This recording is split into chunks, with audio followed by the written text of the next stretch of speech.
Bon, Daniel Kem, on en était rendu au véhicule On s'est physique. rendu à la vitesse du vent à travers les barreaux de chaise. C'est ça. Mais au véhicule qui supporte tous ces corps. Bon, le véhicule qui supporte tous ces corps-là, c'est pas le véhicule physique. C'est pas le corps. Celui que les médecins ouvrent puis opèrent. Non. Ce corps-là vient à un moment donné qui soutient plus rien. Il se désagrège tout, puis il revient à la Terre. Alors, il y a quelque chose d'autre qui soutient le corps physique. Déjà en partant, c'est pas le corps qui soutient tout. Qu'est-ce qui différencie une personne qui dort d'une personne qui est morte? Si la personne qui dort respire pas pendant un bout de temps, là, il y en a un qui est vivant, une qui est morte. Il y a quelque chose qui habite un, qui habite pas l'autre. Donc, le quelque chose en question soutient le corps physique. On appelle ça la vie. On peut appeler ça aussi corps vital. Okay? C'est le magnétisme humain. Alors, il y a déjà un corps qui soutient le corps physique. Les maladies psychosomatiques, les maladies astrales, les maladies émotives, finissent lentement, de par leur vibration, par faire vibrer le corps vital d'une certaine manière, qui à un moment donné fait vibrer sa correspondance physique, puis crée ce qu'on appelle des maladies, des dissonances vibratoires pour les acupuncteurs. Alors, qu'est-ce qui tient quoi? C'est moi qui te pose la question. Le corps physique? Ben non. C'est quoi? Qu'est-ce qui tient quoi? C'est l'esprit qui tient l'esprit. Wow. L'esprit, c'est quoi? C'est moi qui pose des questions. Ouais, mais celui qui pose des questions doit au moins connaître un peu qu'est-ce qu'il veut définir par ces questions. Moi aussi, je peux t'en parler toute la nuit si tu veux. Mais c'est pas moi, Daniel Kem. D'accord. L'esprit, mais disons que l'esprit... parce que pour moi, l'esprit, c'est un esprit de mots, c'est... Wow, c'est un mot que j'ai banni depuis longtemps. Le corps vital, il y a une chose qui est importante, ok? C'est que les vibrations, ces choses-là, ont pas, dans le domaine de l'homme, ok? Dans le domaine de la compréhension humaine, ces choses-là n'ont pas de raison d'être. Bon. OK? T'es pas sur la Terre pour quoi que ce soit. Pas pour quoi que ce soit que toi, tu peux comprendre. Pas dans l'état que l'homme est placé présentement. OK? T'es pas sur la Terre non plus pour souffrir. Mais c'est toutes des raisons sur que l'homme s'imagine. Bon. Il y a des causes, il y a des phénomènes qui sont pas de l'amplitude du cerveau humain, qui sont immensément plus vastes que ça. On leur a donné des termes d'infinité. OK? Les raisons sont parallèles à ces infinités-là. Alors, ce qui fait qu'en fin de compte, ton corps physique est là, parce que ton corps vital le tient là.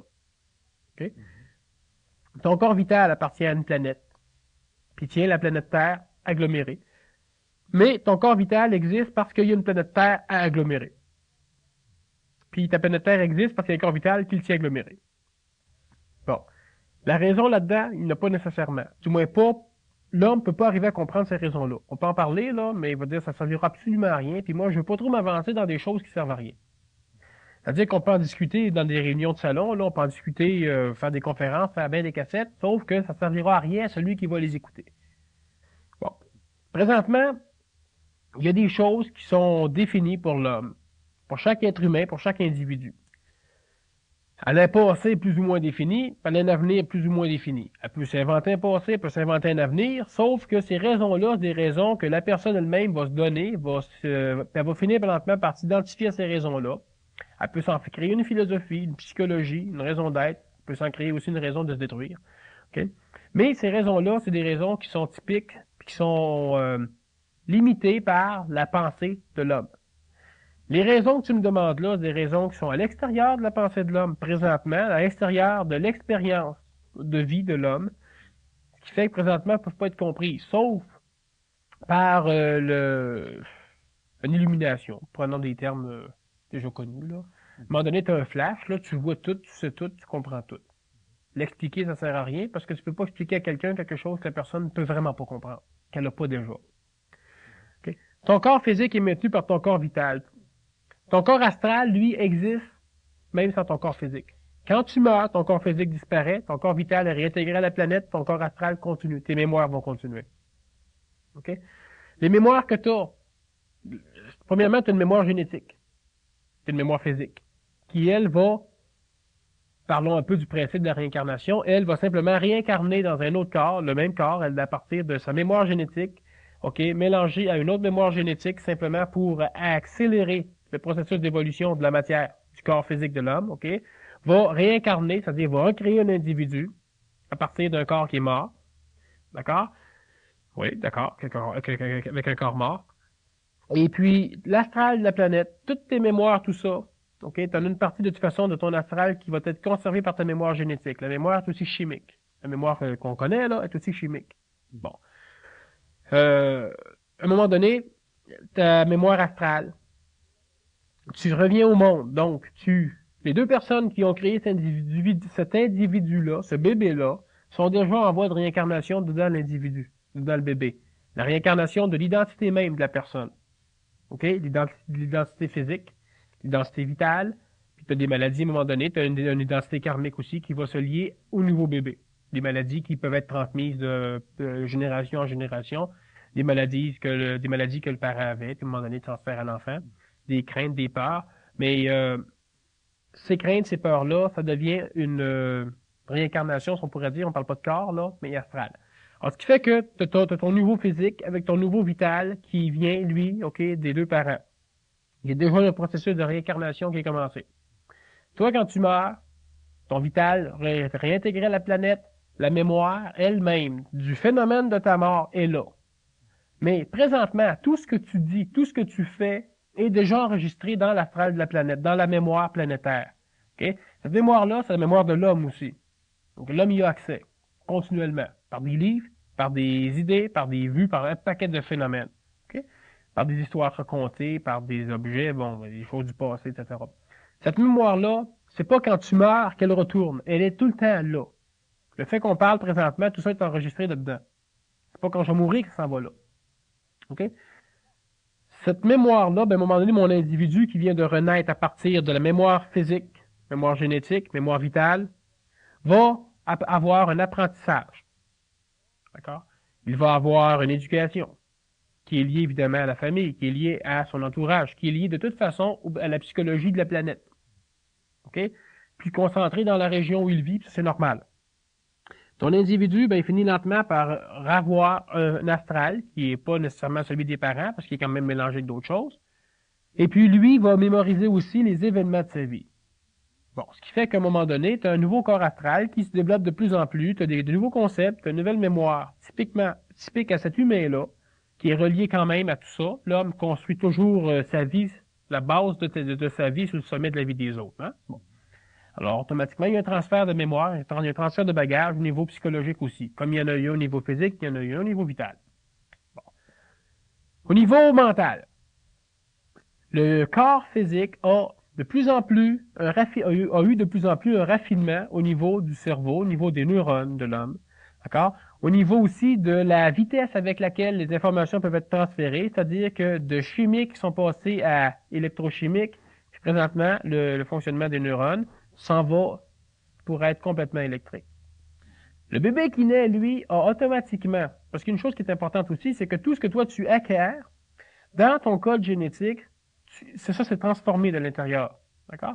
Maintenant, seulement les choses qui sont psychologiques, les choses qui sont neurologiques. Je veux dire par là, c'est que si tu te coupes un bras à un moment donné, ben c'est pas enregistré dans tes gènes. Si tu as un enfant par après, il lui manquera pas un bras à sa naissance.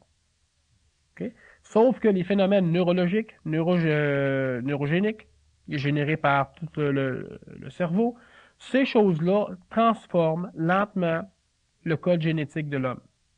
Ce qui fait que chaque enfant qui naît, OK, est premièrement plus apte à être plus intelligent, je parle intellectuellement, que ses parents, plus apte cérébralement, et en plus, il naît dans un monde qui est plus apte à lui fournir ce qu'il a besoin pour pouvoir mieux se servir de ce qu'il y a maintenant au niveau physique.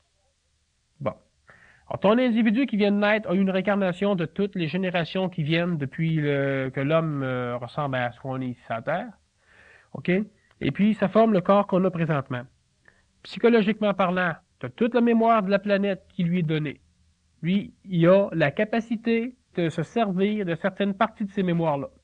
C'est normal, il ne peut pas avoir accès à toute la planète au complet. Il n'a pas l'intellect pour ça. Puis comme tout à l'heure, on parlait de c'était quoi la préparation, il n'est pas préparé à ça. Il serait contrôlé complètement par les forces astrales de la planète. Il peut pas. C'est une protection qu'il a. Qui lui donne, on en reviendra là-dessus. Ton bonhomme a un mental, un système neurologique de plus en plus près, plus l'évolution de la race avance. Bonhomme-là a aussi un domaine extérieur à lui de plus en plus intellectuel, donc le corps mental, la partie mentale de ton homme progresse continuellement. Alors, on parlait du phénomène supramental. C'est d'ailleurs là que tu veux qu'on en revienne. Le phénomène supramental, c'est quelque chose qui baigne déjà partout ici. Tant que l'astral domine sur la parcelle de mental, on vient encore au phénomène d'être prêt. Prêt à fusionner, prêt à avoir un contact, prêt à être prêt.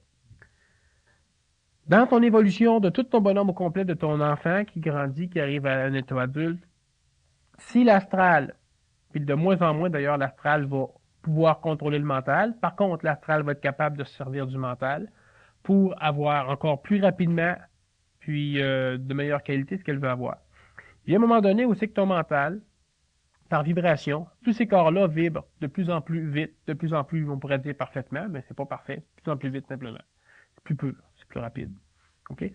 Alors ces corps-là vibrent de mieux en mieux, ce qui fait qu'à un moment donné, ils vont se rapprocher de d'autres formes d'énergie qui sont déjà là. C'est comme si tu changeais de poste lentement. Okay?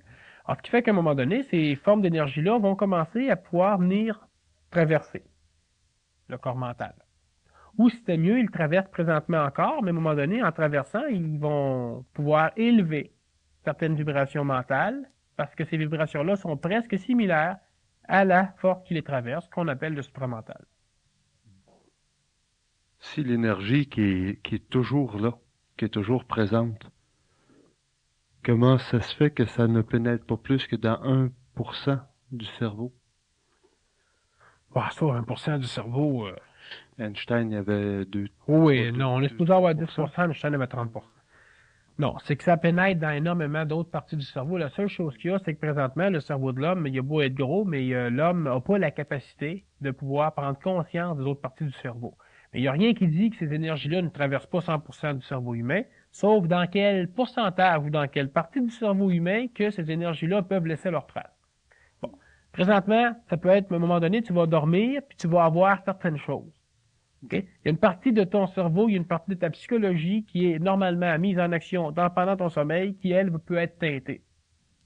Mais consciemment, elle peut ne pas l'être à cause, simplement, ou encore elle peut l'être, mais toi, ton astral domine tout le temps parce que tu as trop de problèmes, tu as trop d'excitation extérieure qui vont toujours perturber la possibilité mentale de se rendre compte de quelque chose. Je vais donner un exemple.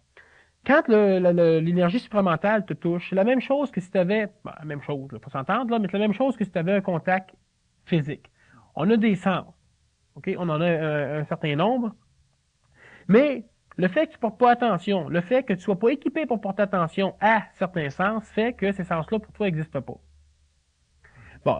Alors, quelqu'un va rentrer dans une pièce, puis toi, tu l'entends, l'autre, il ne l'entend pas. Pourquoi? Parce que toi, tu as un raffinement cérébral qui fait que la moindre petite chose est perçue, c'est perçu par tout le monde, mais la moindre petite chose, ton cerveau le sait. Alors, si par exemple, tu surveilles une base de décollement, par exemple, de fusées Polaris d'interception pour les missiles russes, ben toi, tu lis un livre. Puis à un moment donné, il y a un cadran qui s'allume. Il y en a bien qui ne le verront pas, le cadran. Mais toi, tu lis, puis hop, tu suites tes braqués dessus. OK? Alors, simplement, c'est que présentement, tu as des énergies qui traversent le monde. Il y en a qui ont des intuitions, il y en a qui ont des flashs, il y en a qui ont un paquet de choses. Mais leur cerveau n'est pas préparé. Leur cerveau n'est pas assez rapide. Le cerveau, à un moment donné, il va en arriver là. Le cerveau n'est pas prêt. Les vibrations qui sont émises par le mental de l'homme ne sont pas encore assez élevées, ne sont pas encore assez raffinées pour pouvoir détecter le passage d'une énergie qui serait supramentale. Bon. Si l'énergie arrive massivement, si par exemple tu tomberais dans un endroit où c'est une concentration d'énergie supramentale, ben là évidemment le cerveau il peut s'en rendre compte, il n'aura pas le choix. Si toute la base saute, le gars il va arrêter de lire son livre, il va bien se rendre compte qu'il se passe de quoi, mais le gars risque de sauter avec. Bon, c'est imagé là, mais c'est ce que ça donne. Ce qui fait que dépendant des cerveaux, ben il y a des choses que certains individus sont prêts à vivre. Puis tout le monde est pas prêt dans le sens que parce qu'il est pas prêt, il le vivra pas parce qu'il n'y a pas le choix. L'être humain structure présentement son cerveau. L'être humain ne le structure pas, mais l'être humain a un cerveau qui est de plus en plus structuré. Et pour être de plus en plus structuré, ça prend des formes pour monter une structure. Oui, c'est évident. C'est quoi la meilleure forme supramentale? La meilleure forme supramentale, c'est la forme astrale. Supramentale va se servir de la forme astrale parce que présentement, l'individu est astral. L'individu vit de par la forme astrale, puis le supramental a beau jeu, il va simplement employer. Mais il connaît la forme astrale, c'est tout parfait. Alors, les individus qui vont lentement être en contact avec les forces supramentales vont employer l'astral, c'est normal, pour pouvoir contrôler les individus. De toute façon, l'individu est toujours contrôlé par l'astral. Ça ne change pas grand-chose, sauf que là, c'est un astral qui va être contrôlé par une force intelligente, au lieu d'être contrôlé par une autre force astrale, par l'astral lui-même. Alors, les individus vont être amenés à vivre, à rencontrer certaines choses qui vont les amener de plus en plus à développer leur phénomène de discernement, c'est-à-dire à développer leur mental, à développer la capacité que peut avoir le mental à travailler seul en excluant toujours le phénomène astral. Tu ne détruis pas l'astral. L'astral, c'est une chose qui est utile. Mais à un moment donné, il y a des choses qui sont mentales, il ne faut pas que l'astral vienne teinter ça. Il y a des choses qui sont astrales, il ne faut pas que le mental vienne teinter ça. Si on définit les termes là pour que ce soit bien compréhensible, l'astral, c'est quoi pour toi? Bon, mais l'astral, oui, c'est ça. C'est quoi pour moi? C'est un terme C'est qui pas est d'air, c'est pareil. non, c'est pas tout à fait pareil pour tout le monde. Hélas. La première définition du mot astral qui aurait pu être donnée, c'est le corps des émotions. Bon. D'autres ont employé le terme astral pour le pousser un peu plus loin, jusqu'à un moment donné où l'astral devient la mémoire. Tout ce qui est mémoriel, c'est astral.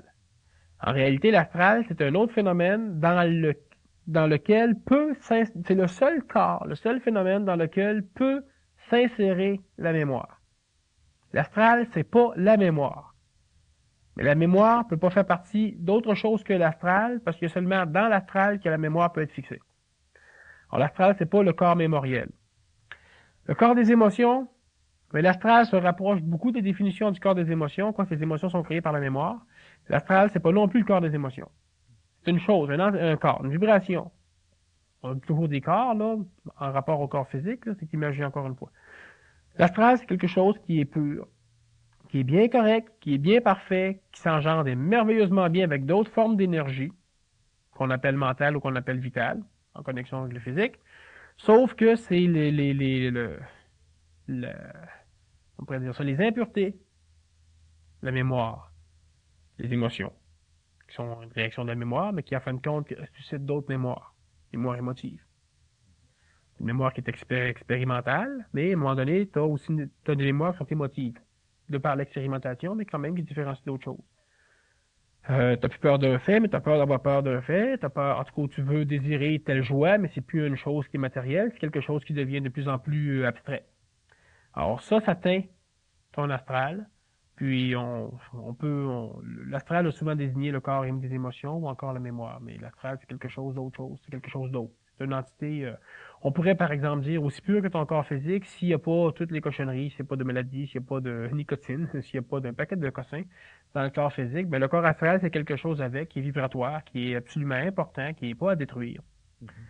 Par contre, l'astral a certains défauts, si on pourrait dire. C'est le fait qu'il, par exemple, il va s'incruster de mémoire, il va s'incruster de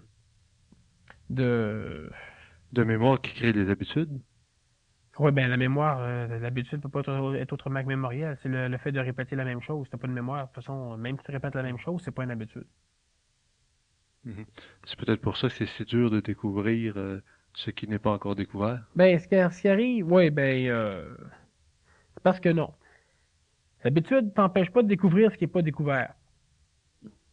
Mais le fait que tu sais pas tout d'une claque, ben le fait que tu recherches, puis en recherchant, tu es limité automatiquement par ce qui te permet de rechercher. Alors, en l'occurrence, présentement, ton corps physique ici. Fait que tu peux pas tout connaître, ça va de soi. Puis en plus, si toutes les interprétations que tu as du corps astral, puis le corps astral, quand même, c'est son extension, le corps astral, euh, mémorise certaines choses. C'est-à-dire que dans le corps astral peut s'incruster une mémoire. Cette mémoire-là finit, elle, par susciter des émotions. Ces émotions-là on finit par adapter le corps physique à avoir des perceptions, à avoir des périphéries qui lui permettent de ramasser des données pour toujours rassurer. OK, tout à l'heure, je t'ai expliqué au début comment ça allait au niveau de la peur, là. Alors, pour rassurer toujours le phénomène mémoriel, émotionnel du corps astral. Alors, ce qui fait que tes sens sont reliés à l'astral, tes sens sont typiquement là pour servir l'astral, tes sens sont astral. Certains disent de l'astral également que c'est ce qui anime la matière. C'est la force qui anime Ouais, la ben matière. là, faut faire attention, c'est-à-dire que ouais, c'est vrai puis c'est faux. Ça dépend simplement de quel point de vue la personne se place. Ce qui fait que la matière est matière, c'est le corps vital. Mhm. Bon. Puis évidemment, c'est le corps matériel. C'est les deux ensemble. Ce qui anime la planète Terre, c'est-à-dire ce qui présentement dirige, contrôle à peu près tous les phénomènes qui puissent arriver sur la planète Terre, c'est le domaine astral. De ce côté-là, c'est vrai. C'est de moins en moins vrai, parce qu'il y a le domaine mental qui commence à prendre le dessus, sauf que présentement, ben, le domaine mental est encore toujours assujetti à l'astral.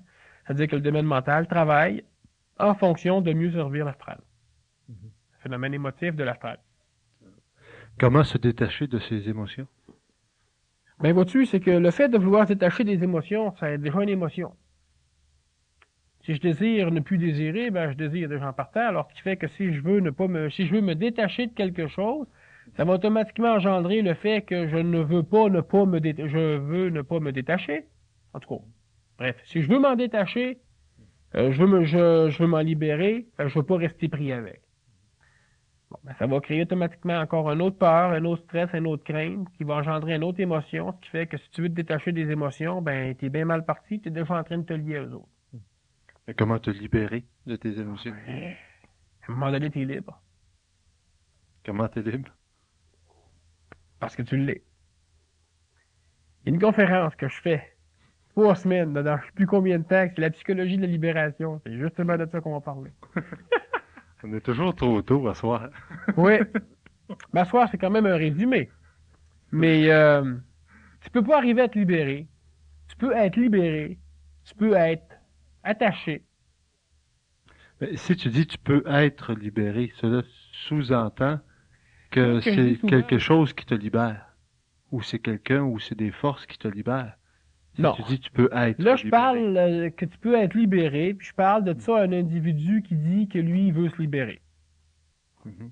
Alors, vu que je me mets dans la compréhension qu'il a, lui, d'être prisonnier, ben, je peux pas lui expliquer autrement qu'en me mettant dans sa propre compréhension, dans son propre monde.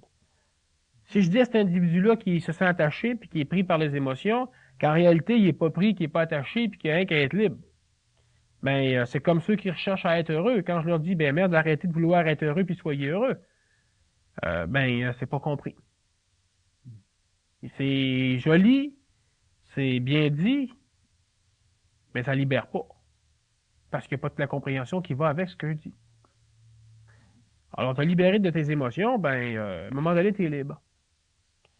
Puis moi, ce que je vais parler de la troisième prochaine conférence, la psychologie justement de la libération, c'est tous les phénomènes qui laissent croire à l'homme qui est libéré du phénomène lui-même.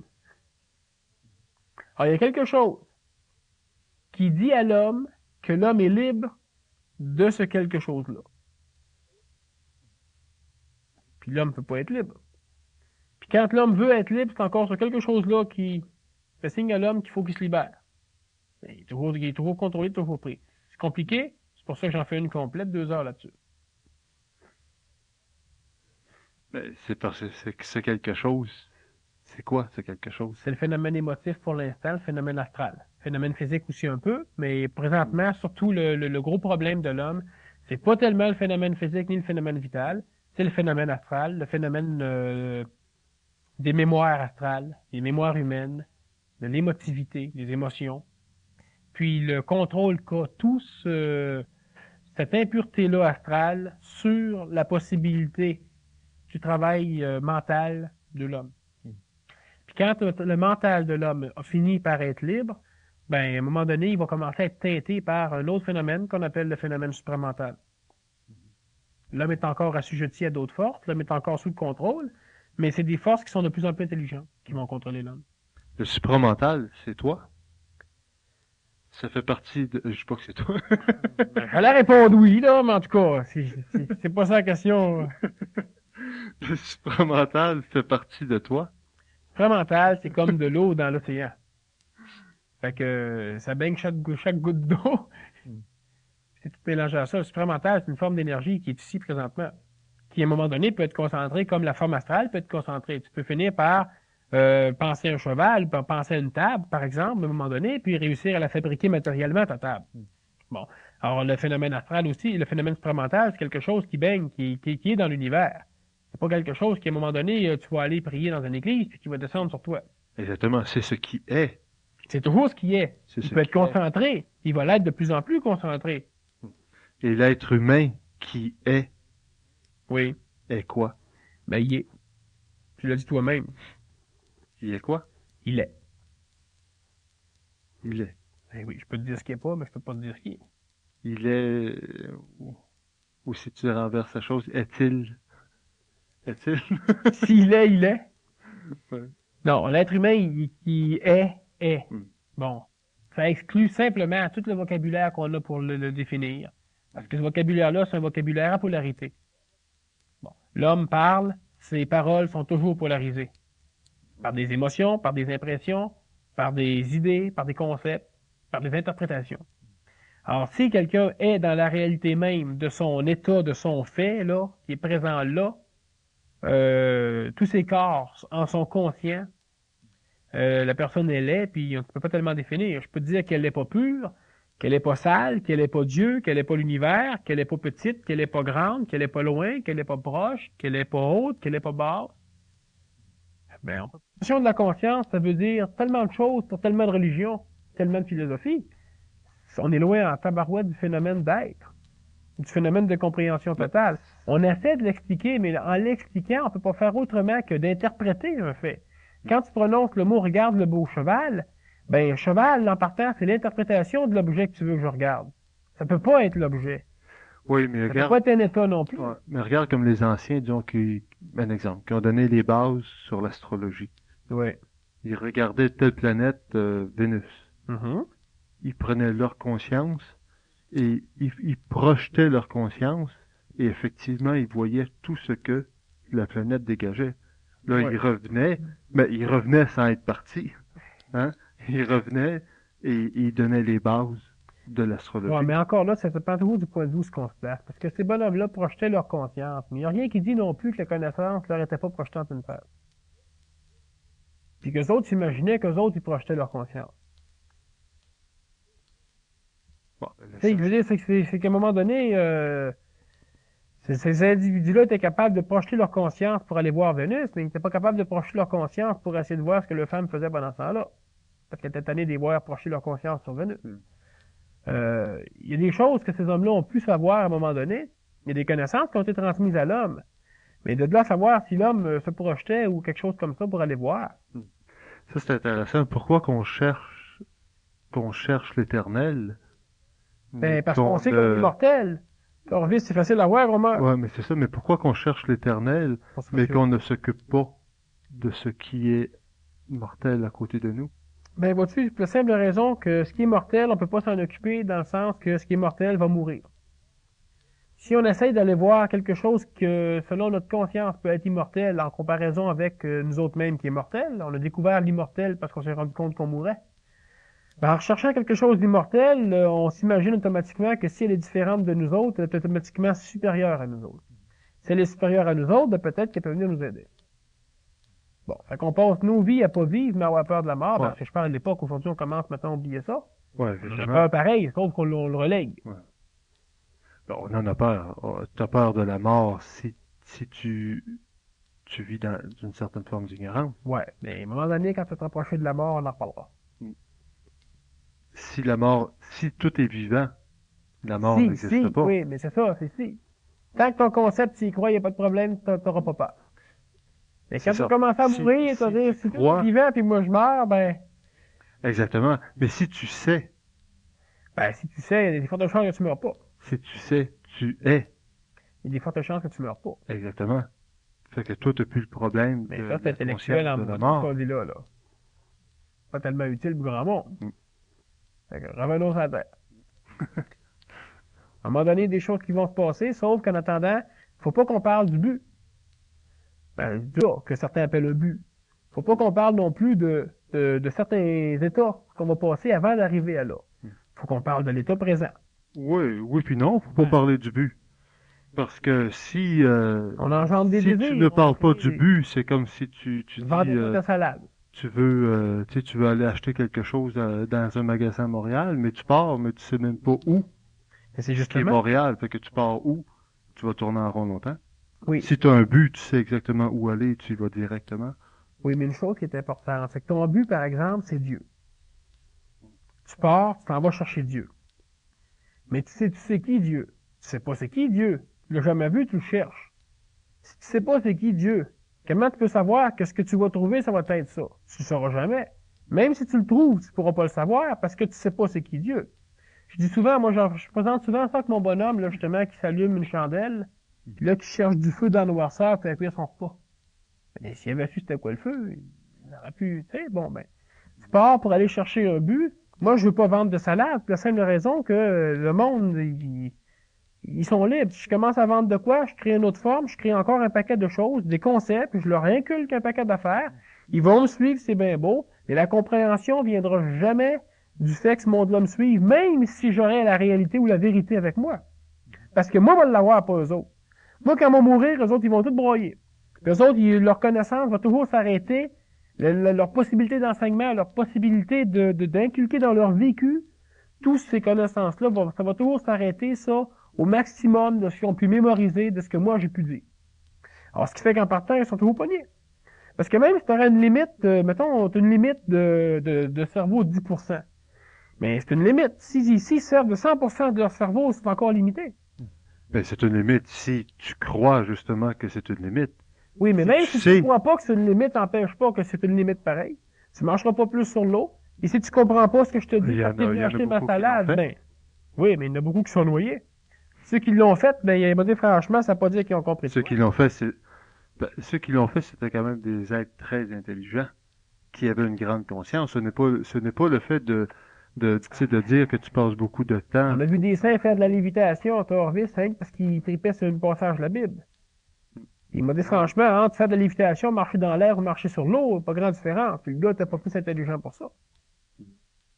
Il y en a qui dorment puis se ramassent flottant au-dessus de le lit. Mhm. Ils peuvent flotter au-dessus de l'eau avec. Puis ils se réveillent, ils ont peur en maudit. Ils sont pas plus intelligents parce qu'ils flottent. Il y a des résultats qu'il faut pas interpréter avec le phénomène qui devient Mais regarde, toi, qui suit une évolution. tu fais beaucoup des arts martiaux aussi.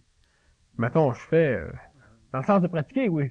Ouais, ou tu pratiques beaucoup des arts martiaux. Tu vois, dans le zen, le tir à l'arc. Ouais. Je peux tout t'expliquer la philosophie, tout ça. Le tir à l'arc, le but ultime du tir à l'arc est que la cible, la flèche, l'arc, la corde et l'archer deviennent un. Mm-hmm. C'est le but ultime en parole. Puis tant que c'est un but, c'est le but pour ceux qui comprennent pas. C'est le petit bonbon qu'on leur donne, petit bonbon astral, qu'on pourrait dire qu'on leur donne pour les amener à venir tirer de place sur les cibles d'une école de zen. Ça amène des disciples, ça finance l'école, puis de temps en temps, il y a certains individus là-dedans qui, effectivement, vont réussir à percer, pas la cible, mais à percer au niveau de leur domaine psychologique, puis ils vont commencer à comprendre un peu plus loin. Bon, je suis d'accord. Sauf que ça, c'est quelque chose qui va avec une certaine philosophie, une certaine psychologie. Les arts martiaux, normalement, le combat se fait entre l'individu qui pratique et lui-même. Mais il rentre jamais dans un dojo, puis il va jamais dans des compétitions au du Québec ou des compétitions de karaté ailleurs. Puis il va pas voir un film de karaté. Avec la philosophie, ils l'ont loin en crime. Ils la représentent en termes de dollars, en termes de cassage de gueule. Alors, ce qui fait que la philosophie de quelque chose, c'est beau en parole, puis la parole, c'est quoi? La parole, ça crée des remous, ça fait certaines choses à cause de l'interprétation que les oreilles qui écoutent ont de ces paroles-là. Mais ça transforme pas la parole en quelque chose de réellement vécu. Très, très rare que ça va arriver. Alors, même si on parle de moi, je vends ma salade, le monde y vient, le monde m'écoute, il y en a certains parce qu'ils sont prêts. Il y en a qui vont réussir à percer, qui vont réussir à comprendre, qui vont réussir à augmenter leur vibration mentale à un moment donné pour pouvoir capter une vibration supramentale. Ils vont réussir ça lors d'un accident d'auto. Il y en a un autre qui va réussir ça, lui, en faisant une chute du toit de sa maison. Il y en a un autre en chicanant avec sa femme. Il y en a un, lui, il s'en trouvait à ses bossales dans le fond de son tiroir. Il y en a d'autres en l'écoutant. Mais si je vends ma salade, le gars qui va comprendre en fouillant dans son tiroir, s'il est ici à soir, il fouillera pas dans ce tiroir, puis il manque son coup. Si moi j'en parle, puis le monde y vient de plus en plus, à un moment donné, ben il y en a peut-être un là-dedans sur 100 qui, à un moment donné, c'était ça qu'il avait besoin, mais ça, personne ne peut le savoir. Alors moi, je fais comme l'école zen. Sauf que je peux pas du tout aller dire à tout le monde, ben venez tirer de l'arc avec moi. Un tel est arrivé à tel summum, puis vous allez tous arriver là. On peut pas faire ça. C'est ridicule, on crée encore des formes, Non, à un moment donné, l'homme, les formes, il va falloir pas qu'il les détruise. Quand on dit détruire une forme, tu détruis pas la forme, mais tu la comprends, la forme. Quand la forme est comprise, la forme est plus dangereuse pour toi. On peut ainsi dire qu'elle est détruite, c'est-à-dire que le danger pour toi est inexistant. Bon, mais les formes, ça sert à rien de permettre à l'homme de s'en faire d'autres. Je pense qu'il y en a déjà assez comme ça pour s'amuser. À un moment donné, il va falloir que l'homme qu'on se serve des formes déjà établies sans créer d'autres, pour pouvoir faire comprendre ou pour pouvoir lentement transmettre la possibilité que ces formes-là peuvent être comprises. On peut éliminer le danger qu'ont ces formes-là. Parce que ces formes-là n'existent pas. Vu qu'ils n'existent pas, mais si on les calcule comme étant réelles, existantes, puis opérationnelles, c'est-à-dire qu'ils peuvent faire de quoi dans nos vies, ben là, on est assujetti à de l'illusion. C'est là qu'est le danger. Quand on parle de détruire les formes, on ne va pas détruire les formes. Crime, la table, c'est une forme, moi, je suis une forme, les paroles, c'est une forme, on ne détruira pas le langage des sonnettes. Mais à un moment donné, quand c'est compris, ça ne peut plus influencer, ça ne peut plus perturber l'astral. Et puis, quand l'astral est purifié, la mémoire est éliminée. Tu n'as plus de mémoire, tu n'as pas détruit, c'est un phénomène normal, tu n'as plus. Bon, ton astral est pur. Les paroles, ces choses-là, ben, c'est un moyen de communication qui va être employé, mais qui va l'être de moins en moins quand l'homme va commencer à purifier son astral, parce que le mental n'aura pas de besoin non plus. Puis les formes, on les détruit pas. Les formes ont été adaptées à quelque chose de beaucoup mieux, de beaucoup supérieur à ce qu'on a aujourd'hui. Mais les formes ne seront pas détruites, vont être perfectionnées. Mais on n'est pas là pour en créer des formes. Les individus vont en créer eux autres mêmes. On n'a pas besoin de se casser la tête. Mais on n'est pas là pour vendre de salade ou quoi que ce soit. Ça ne sera pas à peine pantoute. On utilise tout le temps les formes. Celui qui comprend pas la forme est utilisé par la forme. Celui qui comprend la forme utilise la forme, puis celui qui est en train de comprendre utilise, puis se fait utiliser. Ben, il faut à un moment donné qu'on utilise les formes. Il faut pas que l'astral, ben, à un moment donné, c'est ça qu'il y a, l'astral commence à utiliser les formes parce que le mental commence à comprendre. Ben, c'est à cette époque-là que la forme domine l'homme, que l'homme essaie de contrôler la forme. Puis à un moment donné où c'est que la forme est plus dangereuse qu'elle soit contrôlée par l'homme, c'est parce que l'homme comprend la forme. Puis l'homme qui comprend la forme n'est pas contrôlé par la forme, donc il n'est pas contrôlé par la mémoire, il n'est pas contrôlé par les mots, il n'est pas contrôlé par la vision, par l'interprétation qu'il a. Il n'est pas contrôlé par ses sens, il n'est pas contrôlé par l'astral. Lui comprend les formes, c'est un gars qui n'est pas dangereux. Plus tu es en maudit sa terre. Au contraire des formes, c'est bon. Comment rendre ta vie utile? C'est nécessaire de rendre ta vie utile. C'est utile. C'est quoi rendre ta vie utile? C'est quoi rendre ta vie utile? Ben, moi, franchement, moi, ma vie, si je la vis, est utile. Pour qui, ça n'a aucune importance. Je suis là, je la vis comme elle me plaît, comme ça me tente. Puis ma vie, j'ai pas besoin de savoir si c'est utile ou non, ma vie. Et si tout le monde vit sa propre vie, moi, dire franchement, je pense que si on regarde le phénomène d'utilité, c'est drôlement plus utile pour tout le monde. Mais j'ai pas à essayer de rendre ma vie utile. C'est inutile. Ça sert à rien. Perte de temps. Je suis pas là pour les autres. Ça revient toujours à soi. On n'a pas le choix. La seule chose que je peux commencer à comprendre, c'est moi. Quand même, ben, c'est moi. C'est par rapport à moi. Quand je vais réussir à me comprendre moi, tout le reste n'existera plus non plus, puis moi non plus. Fait que, ça sert à rien de vouloir comprendre les autres. Si j'étudie un autre, je découvre dessus l'autre, ce qui est moi. Si je suis assez conscient de m'en rendre compte, au lieu de brimer ou de blâmer ou de vouloir imiter, ben, je vais me découvrir. Et c'est normal que c'est moi. L'énergie, c'est quoi pour toi la différence entre l'énergie de la parole et la lumière du supramental? Ben, c'est bien différent. La lumière, ouais, mais encore là, c'est des paroles. L'énergie de la parole, c'est simplement la possibilité qu'a un mot d'engendrer une transformation à l'intérieur d'une compréhension psychologique. Ça veut dire que l'énergie de la parole, c'est la possibilité qu'a mon mot de t'influencer toi, OK, dans ta mémoire psychologique, dans ton mental conscient. Autrement dit, si je t'insulte, ça peut créer certaines choses en toi parce que ça va influencer justement ta mémoire humaine, ta mémoire astrale, ton conscient, c'est-à-dire ce que tu fais avec ces mémoires-là. L'énergie de la parole va surtout engendrer ça à l'intérieur des individus. Bon. L'énergie pas de la parole, mais l'énergie de la voix qui porte la parole, c'est autre chose. Bon. La lumière supramentale, on pourrait parler de lumière, c'est toujours en termes de comparaison, là, lumière, ça éclaire. C'est une énergie qui descend à l'intérieur de toi, OK, puis qui te libère de l'incompréhension, on pourrait dire de la noirceur, qui te libère de l'incompréhension sur le moment même où la lumière passe. Quand la lumière passe plus, tout ça a été enregistré par ton astral, transformé en expérience. C'est plus une lumière supramentale, c'est de l'expérience. Ça devient astral, puis ça, tu peux le communiquer par ta parole. Ça peut engendrer d'autres astrales, ça peut perturber certains astrales. À l'intérieur des personnes, c'est l'énergie de la parole. La lumière supramentale, c'est bien différent de l'énergie de la parole. Ça peut être un support à la lumière. Mais la parole elle-même, c'est une forme, c'est une chose astrale. Alors, l'énergie de la parole ne peut pas transformer autre chose que l'astral. Mais au tout début de la Genèse, c'est écrit que la lumière soit et la lumière est. La lumière fut. La lumière fut. Et je trouve cela bon. Ben non, et Dieu trouva que cela était bon. C'est ça. Ouais. Ben oui, mais à l'époque, la lumière, c'était quoi pour l'homme? C'était le soleil. C'était tout ce qui était rassurant. L'homme avait peur la nuit. Ses sens n'étaient pas raffinés. La compréhension qu'il y avait des sens était inexistante. Le mental qu'il y avait pour comprendre des phénomènes astrales, des phénomènes émotifs qui se passaient en lui était inexistant. Ou presque.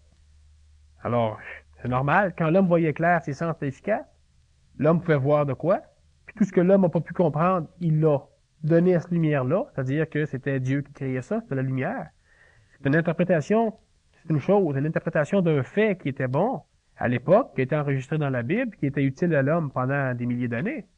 Mais à un moment donné, on emploie encore ce terme-là de lumière, mais je pense pas qu'on peut l'assujettir aux mêmes interprétations qu'on a aujourd'hui de la lumière. Bon, aujourd'hui, on pourrait dire que la lumière, c'est la conscience christique.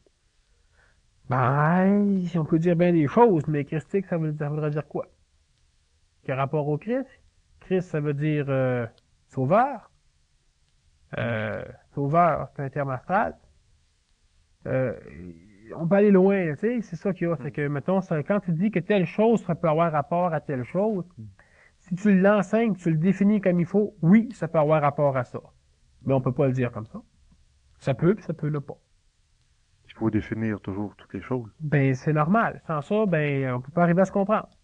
Si moi, je veux créer une perturbation dans le phénomène de compréhension des paroles qu'a l'individu, donc dans son astral, dans la possibilité qu'il a d'interpréter mes mots, ben là, j'ai envoyé des mots qui sont radicaux, qui sont brutals, puis qui sont secs, puis qui vont aller faire à peu près ce que je veux parce que je vais m'organiser pour mettre l'énergie, le support vibratoire qu'il faut pour. Ce support-là avec est astral. Bon. Comme quoi? Ben, on peut imiter n'importe quoi. Je peux finir à un moment donné par chanter, je peux faire peur à un enfant en criant après, je peux faire peur à quelqu'un en criant après. Je peux parler doucement pour vendre une paire de souliers percés à un bonhomme qui... Bon, là, je me sers de la parole, puis je vais perturber. Ça, il n'y a pas de problème de ce côté-là. Facile. Je peux me servir de la parole pour pouvoir... Je prends mon mot, puis je le dis en essayant simplement, par beaucoup de mots, par beaucoup de détours et de contours, de ne pas perturber le même phénomène, le phénomène de compréhension des mots, le phénomène d'interprétation des mots, pour essayer de prendre le mot le plus susceptible de ne pas être déformé par la compréhension de l'individu à qui je parle. Et puis là, je vais quand même créer un léger remous au niveau de l'astral, la compréhension de l'individu, mais à peu près pas. Comparativement à si j'y vais, là, je suis Dieu, puis croyez, puis bon, il y a un paquet de choses qu'on peut faire qui va perturber énormément. Si je fais attention à ce que je dis, si je définis bien mes mots, parce que plus tu définis un mot, moins tu perturbes l'astral. Alors, si je définis bien mes mots, ben là, c'est que je laisse la possibilité au mental de l'individu de pouvoir interpréter logiquement, d'analyser, OK, les relations de phénomènes que j'énumère, puis lui peut finir, si l'astral n'est pas trop perturbé, que l'astral ne vient pas se mêler du mental, peut finir par, à un moment donné, apprendre, prendre conscience. OK? Il va vibrer, puis à un moment donné, clac, il y a quelque chose qui se passe en lui, là, puis c'est ça. Ça a bien de l'allure, ce qu'il vient de dire là. Mais c'est pas moi qui l'ai aidé, c'est lui qui a fait le cheminement tout seul. Sauf que c'est ça, si je me mets à perturber l'astral, ben, je fais remonter l'astral au complet, là, je brasse la vase, ça vient tout teinter mon eau. Puis l'eau reste vaseuse un bout de temps, c'est-à-dire que la personne, ben, elle réagit à ce que je dis, puis c'est moi qui la contrôle encore plus. Quand on dit que c'est important de définir, d'interpréter les mots, oui, ben, ça perturbe moins l'astral. On est capable d'essayer de ne pas créer de nouvelles formes. On est capable d'essayer de faire en sorte que le mental puisse prendre conscience des formes qui sont déjà en lui. Puis là, il est capable de les analyser s'il n'y a pas d'autres formes qui viennent s'en mêler. Alors, voilà pourquoi il faut définir les mots, puis c'est important. Ce qui perturbe dure plus longtemps ou moins longtemps que ce qui ne perturbe pas? Non. Ça dépend, ça, simplement de qu'est-ce qui perturbe. La force de la perturbation. Mais n'importe quoi qui perturbera tant qu'il voudra. Si la personne comprend le phénomène même, ben, elle ne peut pas perturber. Mm-hmm. Si ça revient à dire qu'il faut que tu sois centré. Ah ben oui, là, je vois si tu vas en venir. Ah ben c'est évident. Ah, faut être théocentrique. Dans le salon de la théocentricité. Tu peux pas faire autrement que d'être centrique de toute façon. Que d'être centré sur toi, puis que tout ce que tu émets te revienne, puis que tout ce que tu fais soit pour toi. Mm-hmm. Même si tu veux faire plaisir à quelqu'un, tu le fais parce que ça te rapporte quelque chose. Même si tu fais du bénévolat, tu le fais parce que ça te rapporte quelque chose. Si t'aimes pas les enfants, ça te donne rien. Si t'aimes les enfants, ça te fait plaisir de travailler avec eux autres. Mais c'est pas pour les enfants, c'est pour le phénomène que ça crée en toi. Si tu donnes un cadeau, si tu aimes ta femme ou ton mari, c'est simplement pour ce qu'elle te rapporte, c'est normal. Tu aimes Dieu parce que Dieu te protège, Dieu ci, Dieu ça. Quand Dieu donne plus ci, tu changes de religion. Mais tout est centré. Il y a un moment donné où tu dois conscientiser cette centricité-là, puis c'est normal, c'est ce qui va arriver, c'est ce que l'homme va faire de plus en plus, puis c'est bien correct. Mais il y a quand même une nuance entre quelqu'un, on va dire, Égoïste? qui donne, oui, c'est ça, être centrique. Oui, Ça ben veut il y a pas une... nécessairement dire être égoïste. Être Égoïste? égoïste. Non. En apparence extérieure, c'est la même chose. Mais il y a une différence entre les deux, c'est qu'il y en a un qui comprend, il y en a un qui est conscient. Mm-hmm. Alors, c'est pas pareil. En apparence, ça peut l'être. Parce que l'homme n'a pas le choix, c'est un phénomène qui est normal. T'es pas lié avec du monde parce que ça te plaît, parce que ça t'apporte quelque chose. Pas nécessairement en matière, mais en phénomène astral, oui. Mais à un moment donné, tu comprends, t'es conscient. Tu vas peut-être continuer à faire les mêmes choses. C'est bien différent. T'es plus un gars dangereux pour personne. Tu es conscient. Tu le fais pas pour personne. Tu le fais encore parce que c'est comme ça. Mais tu le fais plus pour toi. Mais ça revient quand même à toi. Mais t'es conscient. C'est différent. Mais t'as pas le choix. Et un type conscient dans la vie, ça fait quoi? Ça se suicide. Un type qui est conscient, dans le sens que conscient veut dire un type qui est dans un état mental assez avancé pour ne plus être teinté par ces phénomènes psychologiques, émotifs, ces phénomènes astraux. Si on entend par là type conscient, qu'est-ce que ça fait dans la vie? Ça fait la même chose que n'importe qui. Mais ça souffre plus. Si ça ne souffre plus, ça engendre moins de troubles. Ça, c'est encore très relatif parce que le trouble est engendré par la personne même qui souffre le trouble. Si moi je suis bien calme, je fais plus de remous. Et si toi t'es jaloux que moi je sois calme, ben t'as vice, c'est pas à cause que je suis calme. C'est toujours l'individu lui-même qui souffre, qui engendre sa souffrance, qui l'accepte, qui l'interprète, qui l'admet. Mais le gars conscient ou inconscient, il crie rien. Sauf qu'une personne qui accepte n'importe quelle perturbation comme étant ça, ben cette personne-là, on peut dire que si moi je le sais que toi tu acceptes n'importe quoi, on peut dire que si moi j'en profite, que je crée des perturbations à l'intérieur de toi. Pour la compréhension de l'homme, on peut dire que c'est une chose qui est réelle. Mais c'est pas vrai pantoute. Les instructeurs, les initiés, les maîtres, on peut presque dire qu'ils s'amusent à créer des perturbations. Ben, ils s'amusent sans doute. Puis de toute façon, s'ils laissent ces termes-là accrochés après eux autres, ils s'amusent en crime. C'est pas eux autres qui s'appellent maîtres. C'est l'homme encore qui détermine une limite entre eux autres, leur compréhension, leur savoir, puis leurs possibilités avec celle que l'homme lui-même a. Mais quand tu comprends la forme, tu en vois l'utilité de la forme. Tu t'amuses pas à la créer. Et c'est plaisant maudit de la créer. Tu t'amuses pas à la contrôler. C'est plaisant à tabarouette de la contrôler pendant un bout de temps. Parce que là, c'est un nouveau jouet qu'on a entre les mains, qu'on vient de comprendre. On s'amuse avec. L'astral est quand même tout le temps là. Mais tu ne te perturbe pas, tu ne contrôles pas. Pas de temps en temps, mais c'est amusant. C'est dangereux. Puis à un moment donné, où c'est que c'est plus comme ça. L'astral ne contrôle plus. Puis tes bonhommes, on peut dire qu'ils s'amusent. C'est-à-dire que, ben, c'est pas dangereux. C'est quoi qui est pas dangereux? Tellement ça te plaît. Par rapport à nous autres, on peut dire qu'ils s'amusent. Par rapport à eux autres, ben là, faudrait leur demander. Ils font leur travail. Eh oui. Puis encore là, sans guillemets. Je crois qu'il reste juste quelques minutes. Et pour 2 minutes. Et pour Maud, pour conclure. Pour conclure, à la prochaine. À la prochaine, quoi? Conférence. Psychologie de l'illusion. Psychologie de l'illusion. Là, on va pouvoir parler de ce que tu voulais parler. Ça va être le temps. Ah! Ça va être le temps. Ouais. Il y a un temps pour chaque chose. Il y a une chose pour dire qu'il y a un temps pour chaque chose. Il y en a qui sont barbus. Tiens.